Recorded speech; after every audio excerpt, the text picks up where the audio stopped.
জীবনে যতদিন শুক্রবার পাবেন এই 4টি আমল মিস করবেন না। অবশ্যই মাস্ট বি এই 4টি আমল করবেন। কারণ জুমার দিন হচ্ছে leader of the all days. সাপ্তাহিক যে দিনগুলো আছে সকল দিনের ভিতরে সর্বশ্রেষ্ঠ দিন হচ্ছে জুমার দিন। এই জুমার দিন অবশ্যই আপনি আমল করার চেষ্টা করবেন। এই 4টি আমল যতদিন আপনি শুক্রবার পাবেন আপনি 4টি আমল মিস করবেন না। নাম্বার 1, 1 নাম্বার হচ্ছে দুরুদের আমল বেশি বেশি করবেন। দুরুদ শরীফের আমল যত বেশি করবেন তত বেশি আপনি আল্লাহর নৈকট্য অর্জন করতে পারবেন।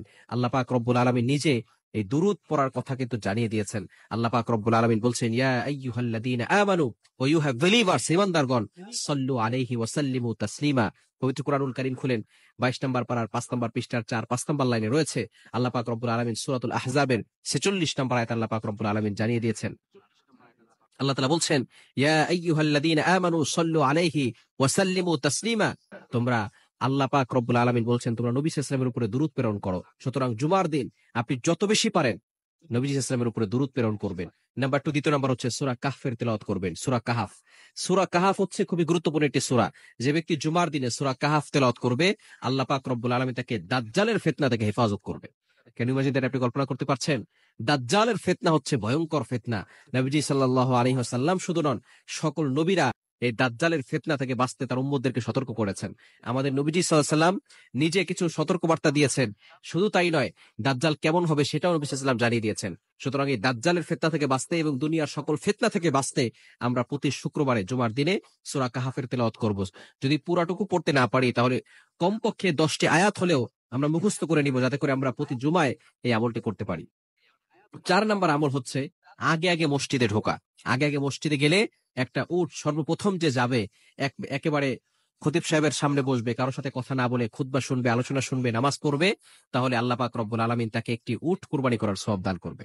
এরপরে যে যাবে তাকে একটি গরু কুরবানি করার সওয়াব দান করবেন।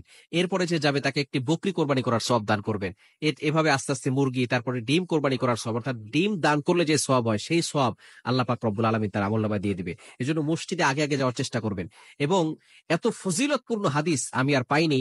নবীজি সাল্লাল্লাহু আলাইহি ওয়াসাল্লাম জানিয়ে দিয়েছেন, যে ব্যক্তি জুমার নামাজের জন্য পবিত্র হয়ে এরপরে সুন্দর পোশাক পরিধান করে, উত্তম পোশাক পরিধান করে, এরপরে আতর ব্যবহার করে, এরপরে যে রাস্তা দিয়ে সে মসজিদে যায়, ওই প্রতিটি কদমে কদমে আল্লাহ পাক রব্বুল আলামিন তার 1 বছরের গুনাহ মাফ করে দেন এবং 1 বছর আমল করলে যে সওয়াব হয় সেই সওয়াব আল্লাহ তাআলা তার আমলনামায় দিয়ে দেন প্রতিটি কদমে কদমে।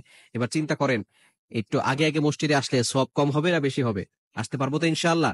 আল্লাহ তাআলা আমাদের সকলকে তাড়াতাড়ি মসজিদে আসার তৌফিক দান করেন। এবং 4 নাম্বার হচ্ছে দোয়া করা। জুমার দিন দোয়া বেশি বেশি করবেন। কিছু কিছু সময় আছে যে সময় দোয়া করলে দোয়া কবুল হয়, বিশেষ করে জুমার নামাজের পরে। এরপরে খুতবা, 2 খুতবার মাঝখানে যখন বসে ওই সময়টা, খতিব সাহেব যখন বসবে ওই সময়টা দোয়া করবেন। বিশেষ করে ইমাম আবু হানিফা রাহমাতুল্লাহ আলাইহির বিশুদ্ধ মত হচ্ছে জুমার দিন আসরের নামাজের পরে মাগরিবের পূর্বে দোয়া করলে দোয়া কবুল হয়। এই সময়টা বেশি বেশি দোয়া করার চেষ্টা করবেন। অবশ্যই আপনার দোয়া কবুল হবে। আমরা অনেক সময় হতাশ হয়ে যাই যে আমার দোয়া কবুল হচ্ছে